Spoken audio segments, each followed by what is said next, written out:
Cinco Panalo, supporting, here to support Gerald. Yes, salamat po.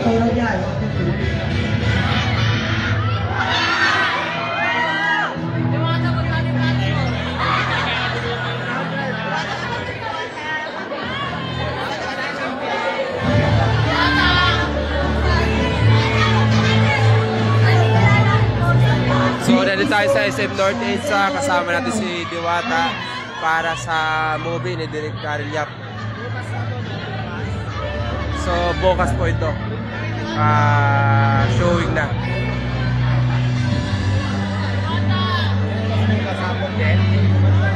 Up next, we have Otlo! Palagpakan naman natin si Otlo, ladies and gentlemen.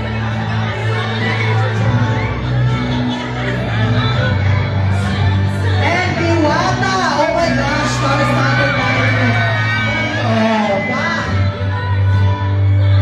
Diwata and Otlo, yes! Work it, boss! Work it! Work the red carpet! Ha! Ha! Ha! Coming! Welcome! Hi! Ayan, magandang hapon po sa inyong lahat. Ayan, ngayon pinanay po ng Soulmate at inaanyayahan po kayong manood bukas sa lahat po ng cinema. Dahil nausurin na po ng Soulmate bukas na pinagbibitahan ni Emolina at sa kanyang Gerald Maboyes. Directed na napakagaling na si Directive Carillac. Ayan, huwag po kayo bukas sa napakaganda. Excited na rin po ako mamanood ng napakagandang pelikula ng Soulmate. Ayan, dahil alam po natin lahat na pag si Directive Carillac ang mag-direct talaga maganda po talaga yung movie.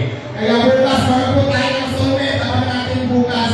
Open na po sa lahat ng cinema. Maraming salamat po. Yes, thank you so much, Diwata! Para sa inyo ang nasa akin ako sa Diwata Paris, nilipas din yan. Lahat sila dito, kilala ka, of course. I also watch the TikTok videos. Asa ka nakuha ako kasi kasama ko si Ogrom, di ba Ogrom? It's so easy over here tonight. Palagpakan naman natin, Diwata! Welcome!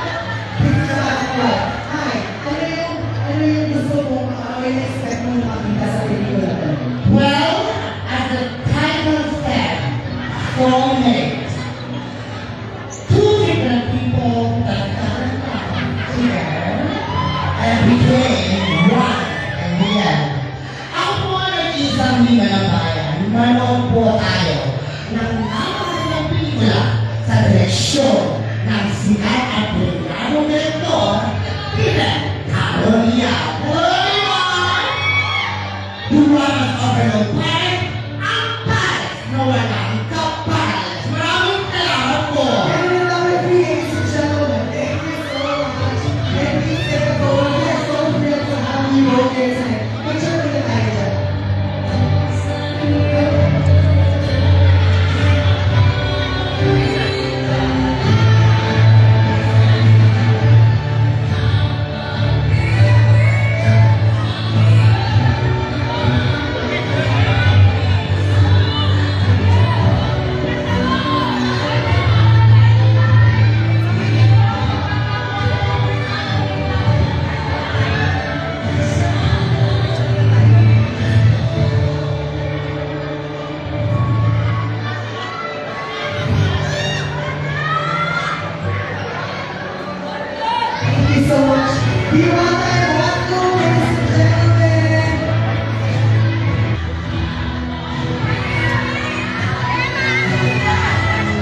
Pastingyan! Photo lang po.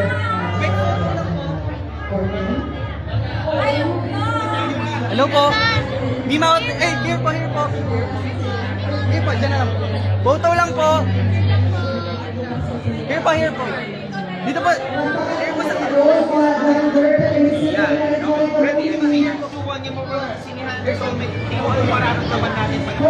Alam mo, excited ako mapanood yung nakakakilig at siyempre yung nakakatawa. Excited ako panoorin talaga ang song name. Sa tamparan, ayan, yung ano nila, love story, yung ligawan, tapos yung halikan, mga gano'n. Excited ako panoorin. Tapos yung mga kumbiti nila, mga gano'n. Ito yung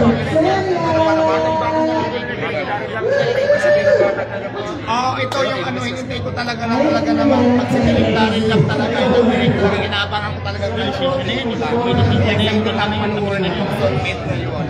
Nag-TV kayo. Ayan sa lahat po ng gusto manood ng sine, now showing na bukas na po ang showing ng Soulmate sa lahat po ng sinehan sa buong Pilipinas. Kaya kung gusto nyo manood na kayo bukas at open na po sa lahat ng sinehan.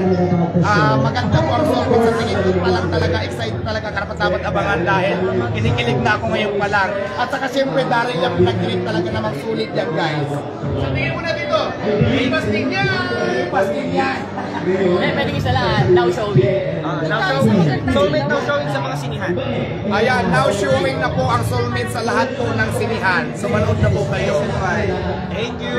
Thank you mga salamat. Thank you so much. Long, ano naman at long? Long, ano masasabi mo?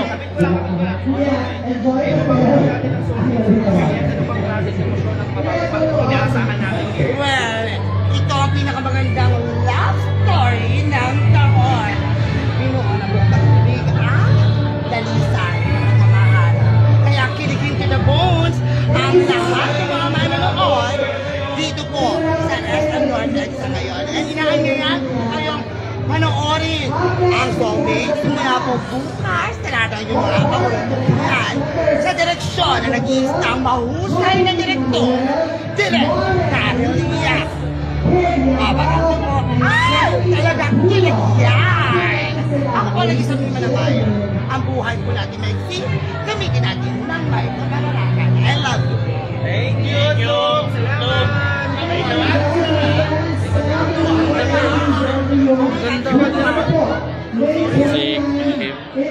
Yan yung makikita natin. Sa mga siya, anong klaseng emosyon bang inaasahan natin dito? Well, of course, sa kapanood natin ang trailer, inaasahan ko syempre sumama, pero alam naman natin na ang Daryl Yap ay mapanglolo. Akala natin patatawarin lang tayo, pero lahat ng emosyon ibibigay for sure nila, especially Tim and Gerard, napakahusay na mga aktor. Alam ko papaiyakin, papatawanin, lahat na. So I'm very excited, and of course, Soulmate, May 29, and Cinemas League Required Soulmate. Ito sabihin ko pa lang, thank you Rose! Salamat! Alright, thank you. Okay, nakakatabi ko lang.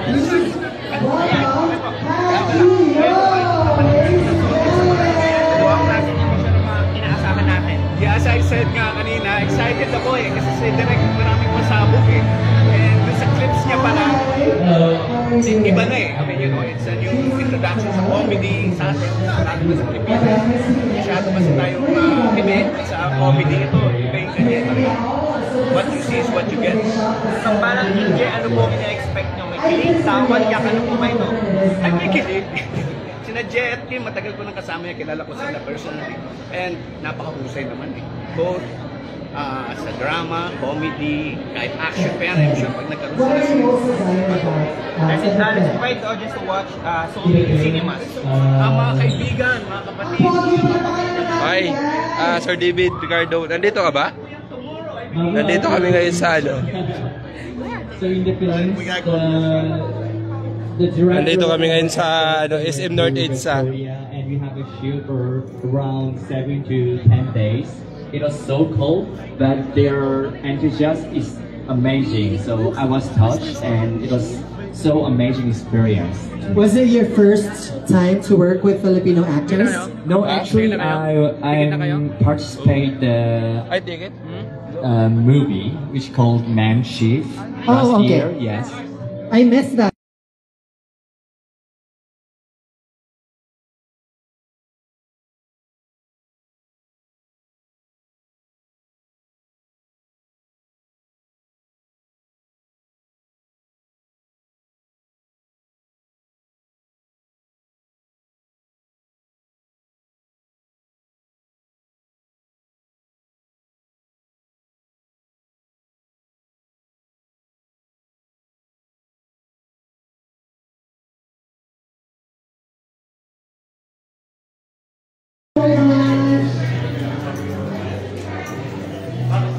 Dun. Pero, Pero yung ibang mga friend ko, parang friends sila rin yan. Sila nga po yung nagpunta sa akin. Makasama sa pelikula o sa television. Siyempre sa mga sila sa mga pinakalan. Sino pa ang gusto mo makasama?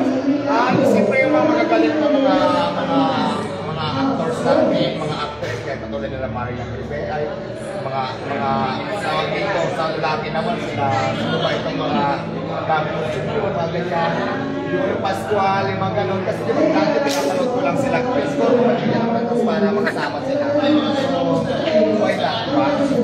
At iwanan na ngayon, nag-press pa yan. Napaka-habol ka, hindi ka naman yung ulo tayo sa successful.